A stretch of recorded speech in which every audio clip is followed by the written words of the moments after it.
குருடி சரணம். யூடியூப் நண்பர்கள் அனைவருக்கும் அடியேனின் அன்பான வணக்கங்கள். நான் உங்கள் குருமணிகண்டன் பேசுகிறேன், பொள்ளாச்சியிலிருந்து. திருக்கணித பஞ்சாங்கத்தின்படி வரக்கூடிய செப்டம்பர் மாதம் ரிஷபராசி அன்பர்களுக்கு என்ன மாதிரியான பலன்கள் நடக்க காத்திருக்கு அப்படிங்கிற விஷயத்தை அந்த பதிவில் பார்க்க போகிறோம். பாசிட்டிவ் நெகட்டிவ் ரெண்டுமே பார்த்துடலாம். நெகட்டிவ் ஏதாவது இருக்குது அப்படின்னா அதை எப்படி பாசிட்டிவாக மாற்றிக்கிறது, அதற்கான வழிபாட்டு முறைகள் என்ன, அதை எப்படி செய்யணும் அப்படிங்கிற எல்லா விதமான விவரங்களையும் விரிவாக தெளிவாக டீட்டெயில்டாக அந்த பதிவில் பார்த்துடலாம். முதல்ல இந்த மாத துவக்கத்தில் என்ன கிரகநிலைகள் ரிஷபராசிக்கு இருக்குது, மேலும் இந்த மாதத்தில் என்னென்ன கிரகங்கள் பயிற்சி ஆகுது, அந்த கிரக பயிற்சியில் ஏற்படக்கூடிய மாற்றங்கள் என்னென்ன, இதன் அடிப்படையில் தான் அந்த பதிவானது பதிவு செய்யப்படுது. அப்படி பார்க்கும்போது இந்த மாத துவக்கத்தில் என்ன கிரகநிலைகள் ரிஷபராசிக்கு இருக்குது அப்படின்னு சொல்லி பார்த்துட்டிங்கன்னா, ராசிக்கு 2ஆம் இடத்துல செவ்வாய், ராசிக்கு 3ஆம் இடத்துல குரு பகவான் உச்சம் பெற்று அமர்ந்திருக்கக்கூடிய ஒரு சூழ்நிலை. ராசிக்கு 4ஆம் இடத்துல கேது, சூரியன், புதன், இங்கே சூரியன் பலம் பெற்றிருக்கிறாரு. ராசிக்கு 5ஆம் இடத்துல சுக்கிரன் நீசமாக இருக்கக்கூடிய ஒரு அமைப்பு. மாத துவக்கத்தில் தான் சுக்கிரன் நீசமாக இருக்குது. ஆனால் இந்த மாதம் உங்களுடைய ராசிநாதன் முழுக்க பலமடையக்கூடிய மாதம்ங்க. என்ன ஏதுங்கிறது டீட்டெயில்டாக பார்ப்போம். ராசிக்கு 10ஆம் இடத்துல ராகு, ராசிக்கு 11ஆம் இடமான லாபஸ்தானத்தில் சனி பகவான் வக்ரம் பெற்று அமர்ந்திருக்காரு குருவினுடைய பார்வையில். இதுதான் இந்த மாத துவக்கத்தில் இருக்கக்கூடிய கிரகநிலைகள். மேலும் இந்த மாதத்தில் என்னென்ன கிரகங்கள் பயிற்சி ஆகுது அப்படின்னு சொல்லி பார்த்துட்டிங்கன்னா, செப்டம்பர் 2ஆம் தேதி சுக்கிர பகவான் உங்களுடைய ராசிக்கு 5ஆம் இடம் அப்படின்னு சொல்லக்கூடிய பூர்வ புண்ணிய ஸ்தானத்திலிருந்து 6ஆம் இடத்துக்கு பயிற்சி ஆகிறார். 6ஆம் இடத்துல சுக்கிரன் ஆட்சி பலம் பெறக்கூடிய ஒரு அற்புதமான காலகட்டம். உங்களுடைய ராசிநாதன் பலமாயிடுச்சுங்க. இதுக்கு மேலே என்ன வேணும்? இந்த மாதம் உங்களுக்கு ரொம்ப நல்லா இருக்க போகுது. செப்டம்பர் மாதம் 7ஆம் தேதி புதன் பகவான் உங்களுடைய ராசிக்கு 4ஆம் இடத்திலிருந்து 5ஆம் இடத்துக்கு பயிற்சி. கண்ணில பஞ்சமாதிபதி அப்படின்னு சொல்லக்கூடிய புதன் பகவான் ஆட்சி உச்ச மூல திரிகோண பலம் அடைகிறார். சூப்பரான ஒரு பிளேஸ்மெண்ட் புதனுக்கு ரிஷபராசியை பொறுத்தளவுக்கு. ஸோ அதுவும் உங்களுக்கு சாதகமான ஒரு அமைப்பாக தான் இருக்குது. செப்டம்பர் மாதம் 17ஆம் தேதி சூரியன் கன்னிராசிக்குள்ள பயிற்சிக்கிறார். 4ஆம் அதிபதி 5க்கு வந்து அமர்றார். இதுவும் ஒரு நல்ல ஒரு சூழல் தான், நம்மளுக்கு ஃபேவரான ஒரு சுச்சுவேஷன் உருவாக்கக்கூடிய ஒரு கிரகநிலை தான். 5ஆம் இடத்துல சூரியன் இருக்கிறது லக்ஷ்மி யோகத்துக்கு கூட சேரும். அது ரொம்ப ப்ளசண்டான ஒரு மூமெண்ட்னே வச்சுக்கலாம் நம்ம. அதே போல் 18ஆம் தேதி செவ்வாய் உங்களுடைய ராசிக்கு 7ஆம் அதிபதி 12ஆம் அதிபதி 2ஆம் இடத்துலேருந்து 3ஆம் இடத்துக்கு பயிற்சி ஆகிறார். 3ஆம் இடத்துல நீசம். ஆனால் இங்கே நீசம்னு சொல்ல முடியாது, ஏன்னா உச்சம் பெற்ற குரு பகவான் அந்த ராசியில் ஆல்ரெடி இருக்குது. அப்போ நீச்ச பங்க ராஜயோக அமைப்புகளில் 3ஆம் இடத்துல குரு செவ்வாய் இணைவு, குரு மங்கள யோகம் அப்படிங்கிறது ஏற்பட போகுது. தைரிய வீரியஸ்தானத்தில் ரொம்ப அற்புதமான ஒரு பிளேஸ்மெண்ட். குருவும் செவ்வாயும் இணையக்கூடிய இணைவு 3ஆம் இடத்துல இருக்கிறது ரொம்ப நல்லது. அடுத்தது 26ஆம் தேதி புதன் பகவான் உங்களுடைய ராசிக்கு 5ஆம் இடத்துலேருந்து 6ஆம் இடத்துக்கு பயிற்சி சுக்கிரனோட கூடி உட்கார போகிறாரு. 5 கூடிய 6 இருக்கிற தப்பில்லை. பொருளாதாரத்தில் இருந்து இந்த தடைகளை நீக்கக்கூடிய ஒரு அமைப்பாக அது மாறுது. என்ன ஏதுங்கிறது டீட்டெயில்டாக பார்ப்போம். இதுதான் அந்த மாத துவக்கத்தில் இருக்கக்கூடிய கிரகநிலைகள். ஃபஸ்ட்டு சுக்கிரன் உங்களுடைய ராசிக்கு அதிபதியே அவர் தான். இது நாள் வரைக்கும் 5ஆம் இடத்துல நீசமாக இருந்தார்.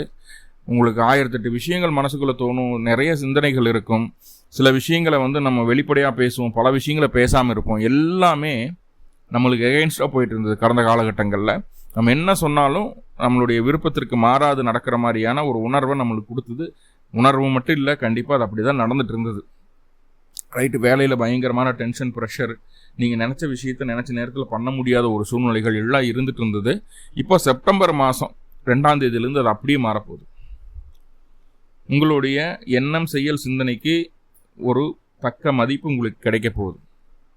அதே போல் வேலையில் இருந்து வந்த ப்ரெஷர், டென்ஷன் எல்லாமே படிப்படியாக குறைஞ்சு நீங்கள் அடுத்த கட்டத்தை நோக்கி பயணிக்கிறதுக்கு உண்டான வேலையை இந்த சுக்கிரன் செஞ்சுடுவார். அக்கம் பக்கத்தில் இருக்கக்கூடிய நபர்கள் கூட உங்களுக்கு சாதகமாக பேசக்கூடிய ஒரு அமைப்பு. இதுக்கு முன்னாடி அவங்களும் சாதகமாக இல்லை. நம்மளுக்கு நம்ம சைடு என்னதான் நியாயம் இருந்தாலும் நம்ம பண்ணது தப்புன்னு தான் ஊரே பேசுச்சு. உன்னி அந்த மாதிரியான விஷயங்களுக்குள்ளே நம்ம போய் இன்வால்வ் ஆக மாட்டோம். அவங்க பேசிட்டு போகிறாங்க, அடுத்த வேலையை நம்ம பார்த்துட்டு போகலாம், நம்மளுடைய வாழ்க்கையை நம்ம தான் பார்க்கணுன்ற ஒரு முடிவுக்குள்ளே இருப்போம். தைரியமாக கிளம்பி போவீங்க, தைரியமாக எந்த விஷயத்தையும் செய்வீங்க. அந்த தைரியம் உங்களை வழி நடத்தும். தெய்வ அனுகூலம் பூரணமாக கிடைக்கக்கூடிய ஒரு அம்சமாகவும் இது காட்டுது. ஸோ எந்த இடத்துலையும் உங்களுக்கு ஒரு இறக்கமே இல்லை, அதாவது டவுன்ஃபாலே இல்லை.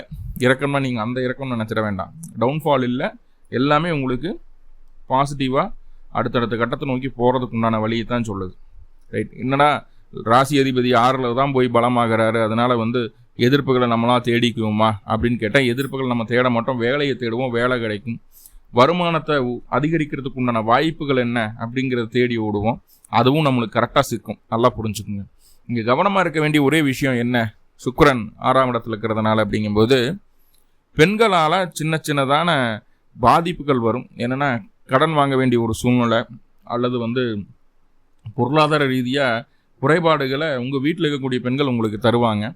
அதே நேரத்தில் பெண்களுக்கு மருத்துவ செலவுகள் வர்றது, இதெல்லாம் சகஜமாக இருக்கக்கூடிய மாதமாக இருக்குது செப்டம்பர் மாதம். பண்ணி தான் ஆகணும், வேறு வழி இல்லை, நீங்கள் தான் பார்க்கணும், நீங்கள் தான் பண்ணணும் அப்படிங்கிற ஒரு கமிட்மெண்ட்டும் உங்களுக்கு இருக்கும், பண்ணுவீங்க. அது எல்லாமே எதுக்கு அப்படின்னா ஒரு சுபகாரியத்தை நிகழ்த்தி காட்டுவதற்கான செலவுகளாகவே மாறும் அப்படிங்கிறதுல எந்த மாற்றமும் இல்லை. ஸோ பெண்கள்கிட்ட கவனமாக இருக்கணும். வீட்டு பெண்கள்கிட்ட செலவுகளுக்கு காசை ரெடி பண்ணி வச்சுக்கோங்க. வெளியே இருக்க பெண்கள்கிட்ட பேச்சுவார்த்தையில் குறைச்சிக்குங்க, அவங்ககிட்ட கவனமாக இருக்கணும். இல்லைன்னா சிக்கலில் மாற்றுறதுக்கு உண்டான ஒரு சூழ்நிலையை சொல்லுது. பெண்கள் எதிரிகளாக மாறுவதற்குண்டான ஒரு சூழலும் சொல்கிறது. அதில் மட்டும் கவனமாக இருங்க. அதே போல் அந்த யூரினல் இன்ஃபெக்ஷன் இருக்குது, இல்லை இந்த ப்ராஸ்டேட் கிளாண்டில் பிரச்சனை இருக்குது, கிட்னி சம்மந்தமான பிரச்சனைகள் இருக்குது, இந்த மாதிரி தொந்தரவுகள் இருக்குது, கிட்னியில் ஸ்டோன் இருக்குது அப்படின்னு இருந்ததுன்னா இந்த காலகட்டம் அதற்கான மருத்துவத்தை பார்க்குறதுக்கு ஒரு அற்புதமான சூழலை ஏற்படுத்தி தருது. அதுக்காக மருத்துவத்தை நீங்கள் பார்க்கும்போது அது உங்களுக்கு 100% நல்ல ரிசல்ட்டை கொடுக்குற மாதிரியான ஒரு அமைப்புகளை சொல்லுது. அதெல்லாம் ஒன்றுமே இல்லை சார்னா இந்த டைமு அது சம்மந்தமான தொந்தரவுகள் உடம்புல வர்றதுக்கு வாய்ப்புகள் இருக்குது. கொஞ்சம் கவனமாக இருங்க அந்த விஷயத்தில் மட்டும். ஸோ அவ்வளோதான். சுக்கிரன் உங்களுக்கு 6ஆம் இடத்துல இருக்கிறதுனால இத்தனை நன்மைகளும் சின்ன சின்ன அந்த பதட்டம் தரக்கூடிய சின்ன சின்ன தீமைகளும் தருது அப்படிங்கிறத நம்ம புரிஞ்சுக்க வேண்டியது இருக்கும்.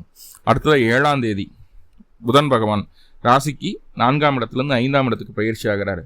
சார் இது நாள் வரைக்கும் நீங்கள் சொன்னதை யாருமே கேட்கல, உங்களுடைய பேச்சுக்கு மதிப்பில்லை மரியாதை இல்லைன்னு நினச்சிட்டு இருந்தீங்கன்னா இனிமேல் அப்படி இருக்க போகிறது கிடையாது. ஏன்னா 2 கூடியர் உச்சமாகிறார். இப்போ குடும்பத்திலிருந்து வந்த சண்டைகள், சச்சரவுகள், பிரச்சனைகள், மனஸ்தாபங்கள் எல்லாமே நீங்கும். குடும்ப உறவுகள் ஒற்றுமையடையக்கூடிய ஒரு சூழ்நிலையை சொல்கிறது.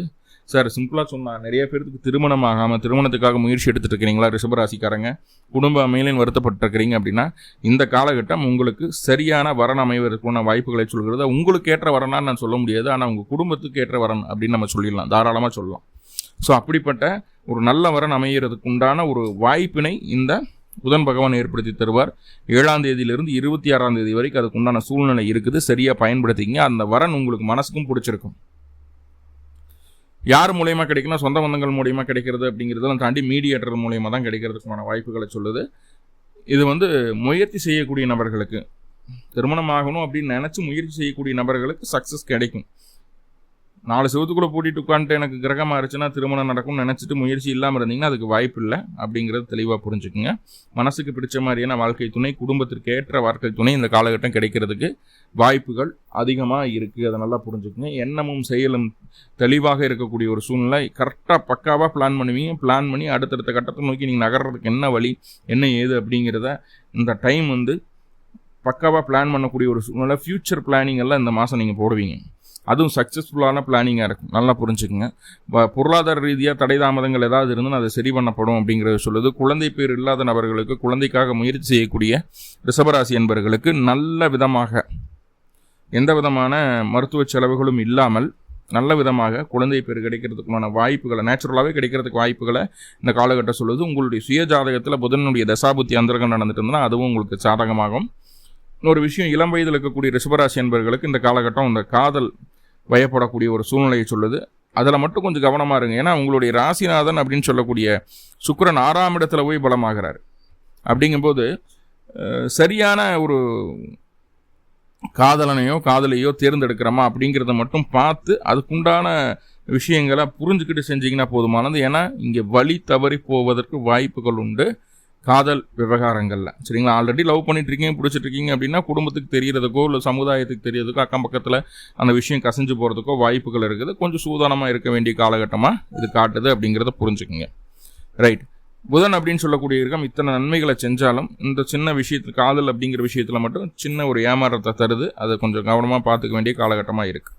அடுத்ததாக சூரியன் உங்களுடைய ராசிக்கு 4ஆம் அதிபதி 5ஆம் இடத்துக்கு பயிற்சி ஆகிறார். 5ஆம் இடத்துல சூரியன் என்ன சூழலில் இருக்கார் அப்படின்னு சொல்லி பார்த்துட்டிங்கன்னா 5ஆம் இடத்துல சூரியன் எந்த ராசியாக இருந்தாலும் எந்த லக்கணமாக இருந்தாலும் 5ல் சூரியன் அது லக்ஷ்மி யோகம் அப்படின்னு சொல்லக்கூடிய ஒரு அற்புதமான யோகத்தை ஏற்படுத்தும்.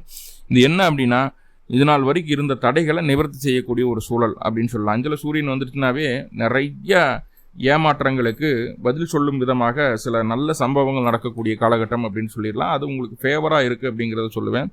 அதே நேரத்தில் குழந்தைகளுக்கு நல்ல பேர் புகழ் அந்தஸ்து கிடைக்கிறது, அவங்க அடுத்த கட்டத்தை நோக்கி நகரத்துக்கு உண்டான வாய்ப்புகளை சொல்லுது, அவங்களுக்கு வேலையில் தொழிலில் நல்ல இடமாற்றமோ நல்ல தொழில் மாற்றமோ நல்ல பொருளாதார முன்னேற்றத்துக்கான வாய்ப்புகளோ கிடைக்கிறதுக்கு உண்டான ஒரு சூழ்நிலைகளை சொல்லுது. இருதயம் சார்ந்த பிரச்சனைகள், அதே மூச்சு விடுறதுல சிரமம், இந்த மாதிரி விஷயங்கள் ஏதாவது பாதிப்புகள் இருந்தால் அந்த பாதிப்புகளும் நீங்குவதற்கான ஒரு அமைப்புகளை சொல்லுது. அப்போ உடல் ரீதியாக இருந்து வந்த பிரச்சனைகளும் சரியாகக்கூடிய ஒரு அம்சத்தை இந்த காலகட்டம் சூரியன் உங்களுக்கு ஏற்படுத்தி தருது. 17ஆம் தேதிக்கு மேலே அந்த அமைப்பு இருக்குது அப்படிங்கிறத நம்ம புரிஞ்சுக்க வேண்டியது இருக்கும். தாய்வழி உறவுகளால் உங்களுக்கு பொருளாதார ரீதியான உதவிகள் கிடைக்கிறதுக்குண்டான வாய்ப்புகளை சொல்லுது. எண்ணம், சொல், செயல், சிந்தனை எல்லாமே ஃபைனலாக லாபத்தையும் வெற்றியும் கொடுத்துருங்க. ஏன்னா சூரியன் புதன் காம்பினேஷன் அங்கே வருது. 17ஆம் தேதியிலேருந்து 26ஆம் தேதி வரைக்கும் அந்த காம்பினேஷன் அங்கே இருக்கிறதுனால எல்லாத்துக்குமே ஃபைனல் ரிசல்ட் அப்படிங்கிறது பார்த்துட்டிங்கன்னா லாபம், வெற்றி, ஜெயம் அப்படிங்கிறத சொல்லுது சூரியனோட அம்சம். அப்போ உங்களுடைய ஜாதகத்தில் சூரிய தசாபுத்தி அந்தரங்கள் நடந்துட்டு இருந்ததுன்னா கண்டிப்பாக 17ஆம் தேதிக்கு மேலே தொட்டதெல்லாம் துளங்கக்கூடிய ஒரு அம்சமாக மாறுது. நல்ல லாபம் உங்களுக்கு கிடைக்குது அப்படிங்கிறத சொல்லிடலாம். 18ஆம் தேதி செவ்வாயினுடைய பயிற்சி. செவ்வாய் உங்களோட ராசிக்கு 7ஆம் அதிபதி, 12ஆம் அதிபதி, 3ஆம் இடத்துல உட்காராரு. 3-7 தொடர்பு அப்படிங்கிறது கணவன் மனைவிக்குள்ள உடல் ரீதியான ஒற்றுமை அதிகரிக்கக்கூடிய ஒரு அம்சமாக இருந்தாலுமே 3வது மனுஷன் உள்ள விடும்போது அதனால் பாதிப்புகளும் சங்கடங்களும் சலிப்புகளும் வருவதற்குண்டான வாய்ப்புகளை சொல்லுது. எதுவாக இருந்தாலும் கணவன் மனைவிக்குள்ள நீங்களாக பேசி முடிவு பண்ணிக்கிறது நல்லது. ஏன்னா கூட குரு இருக்குது, குரு அட்டமாதிபதி, அட்டமாதிபதி லாபாதிபதி. அப்போ 7, 11, 8, 3 தொடர்பு வர்றது அந்த அளவுக்கு ஒரு சௌகரியமான விஷயம் இல்லை. கணவன் மனைவி உறவுல மட்டும் நீங்கள் 2 பேரும் பேசி முடிவெடுத்துக்கிட்டிங்கன்னா அது உங்களுக்கு பாசிட்டிவாக முடியும். 3வது மனுஷன் சொல்கிறத கேட்டு நீங்களோ உங்களுடைய மனைவியோ இல்லை உங்களுடைய கணவரோ செயல்பட்டாங்க அப்படின்னா 2 பேருக்குள்ள கருத்து வேற்றுமைகள் சண்டை சச்சரவுகள் பிரிவினை சந்திக்க வேண்டிய ஒரு சூழ்நிலை உண்டாகுது. ஸோ அந்த விஷயத்தை மட்டும் தவிர்த்துக்குங்க. மற்றபடி செவ்வாய் உங்களுக்கு 3ஆம் இடத்துல இருக்கிறதுனால எந்த விதமான பாதிப்புகளையும் தருவதில்லை. மாறாக தைரியத்தையும் தன்னம்பிக்கையையும் மனோதிடத்தையும் தருகிறார் அப்படிங்கிறது புரிஞ்சுக்க வேண்டியது இருக்கும். ஸோ ஓவராலாக பார்க்கும்போது இந்த மாதம் உங்களுக்கு எந்த இடத்துலையும் ஒரு குறை அப்படிங்கிறத காட்டலை. ஒரு 70% 80% உங்களுக்கு நல்லது நடக்கக்கூடிய ஒரு காலமாக தான் இந்த மாதம் இருக்குது. ஸோ தைரியமாக இருக்கலாம். மேலும் உங்களுக்கு நல்லதெல்லாமே நடக்கணும்னா அருகில் இருக்கக்கூடிய முருகப்பெருமான் ஆலயங்களுக்கு சென்று முருகனுக்கு 2 நல்லெண்ணெய் தெய்வம் போட்டு வழிபாடு பண்ணிட்டு வாங்க. சூப்பராக இருக்குது இந்த மாதம். மேலும் ரிஷபராசி என்பவர்களுக்கு எல்லா விதத்திலும் நன்மைகள் நடக்கணும்னு சொல்லி எல்லாம் பல பரம்பொருளை பிரார்த்தனை பண்ணிட்டு அந்த பதிவை முடிச்சுக்கிறேன். நன்றி நண்பர்களே, நன்றி. வாழ்கோளமுடன். திருச்சிற்றம்பலம்.